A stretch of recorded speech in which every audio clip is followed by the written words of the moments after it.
How you doing?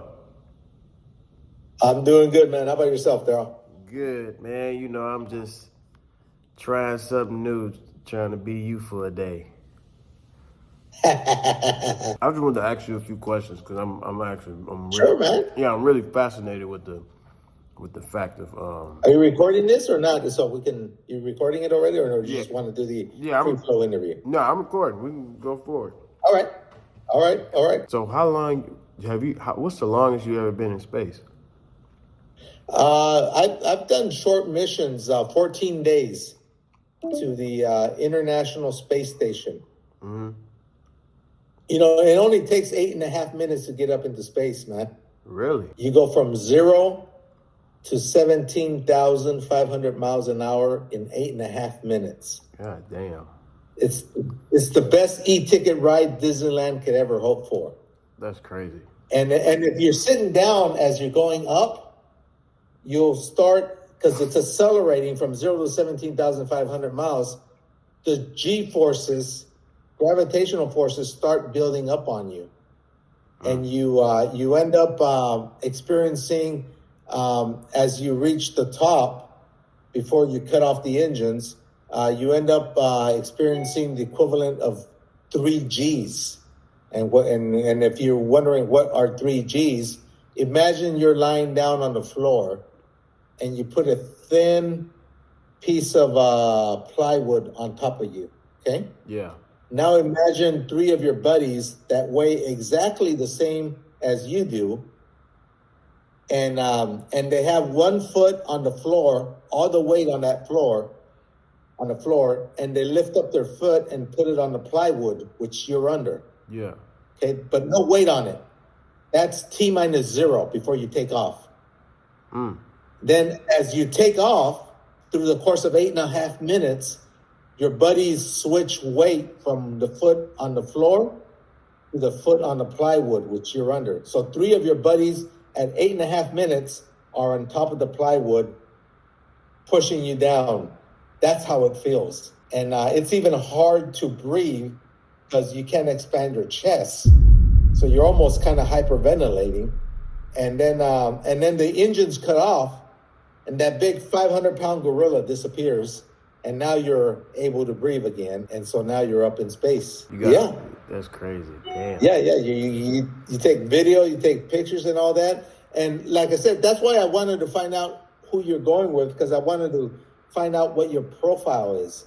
If you're just going to go up and come down, then it's going to be a short flight. You're going to go up 8.5 minutes.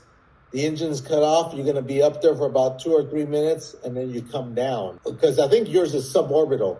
Yeah. Because if you were to go on an orbital flight, you would go around the world once every 90 minutes at 17,500 miles an hour. But I think your profile, from what I read, is you're doing a suborbital flight, which means you're going to go up, engine's cut off, and then you're going to come down. Oh, okay. And so it's a total flight of about, 11, 12 minutes, but it's still going to be awesome. You're going to enjoy the ride up. So, has there ever been any problems with going up there? Like any health problems? Yeah. In space? Yeah, I don't want to scare you, DDG, but space is not routine, dude. Yeah. We lost a space shuttle. We lost 2 space shuttles with all their crew in accidents. Say you lost them. Are you saying like you went up there with another team and they just drifted off? No. When I was in graduate school, before I became an astronaut, right? I was in graduate school. This was 1987. And the space shuttle, the Challenger, Space Shuttle Challenger went up, and about like 60 seconds into flight, it just exploded, man. Oh, fuck. It exploded. And we lost the crew, 7 people, including a teacher.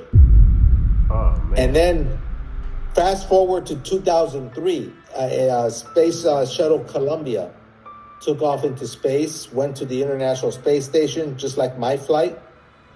And then on the way back home, it had a hole on the wing, and heat went in, broke the wing off, and it broke into pieces, and we lost 7 people.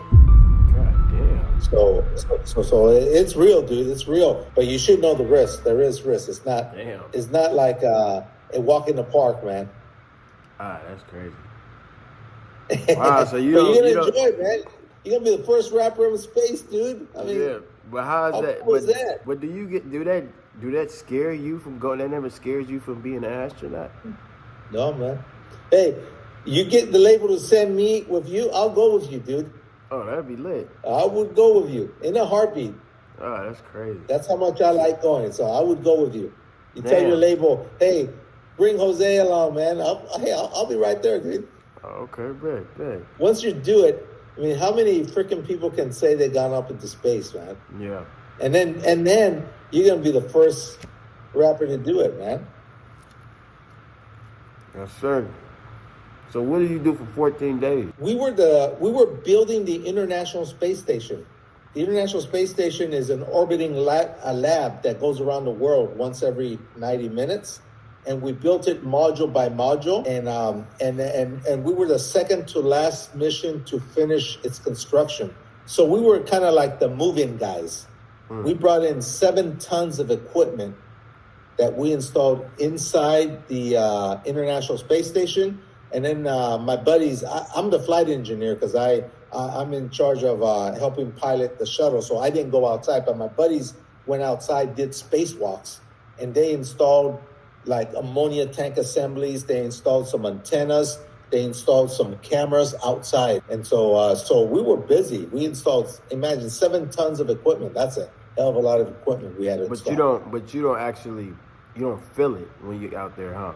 It don't feel like 7 tons do it. Oh, no. Everything's floating, man. Everything's floating. So it's kind of pretty easy to move stuff, from one place to the other. So you can pick up a car in space, huh? Yeah. What the You fuck? can. Yeah, it's hard to start moving it because it has mass. But once you start moving it, it's not a problem at all. Is it like being in water? I think it's easier because water provides resistance when you move around. Yeah. Space doesn't. That's why when you're up in space, don't make the rookie mistake, man. When you go up in space and you take off your seatbelt and you start floating, don't start doing this. Okay. Kind of like trying to swim. Yeah. Because there's no water, so nothing's going to happen. You're just going to look silly doing this. Yeah. What you want to do is you want to get a surface like the wall, and you push yourself off. Oh, okay. And then they'll take you to the other and stop yourself. Because that's how you're going to move is by pushing yourself. But do it very gently. Don't do this thing because then you're gonna go screaming the other side. You're gonna bang your head. Oh, so what you want to do is you want to do it kind of soft, okay? Ah, that sounds lit, man. I'm low key excited. I'm like have you ever been scuba diving? Yeah, I'm a certified scuba diver, man. Yeah, I'll go scuba diving Absolutely. a lot. So that's like. Yeah. It's a lot different from scuba diving, but the fact that you got that experience, that's good. Because you're gonna see, but in scuba diving though, you do this right to move around. In 0G, you don't do that. You use surfaces to push yourself from one side to the other. Shit. So what do you eat up there for 14 days? We had dehydrated food, man. We had and freeze dried. We had you're familiar with cup of noodle, right? Yeah. Cup of noodle soup. So that kind of food, camping food, where you add water to it, it rehydrates, and then you sort of just eat that. And then you also eat like military meal rations, where they'll have a piece of steak in a sealed kind of like foil. You open it up, you heat it up, you open it up, and then you eat it. That type of stuff. But what happens to? I heard like it was something that happens to your weight, like you got to work out constantly or something like that when you're up there. Yeah, if you're gonna be up there for a long time, you suffer what's called muscular atrophy.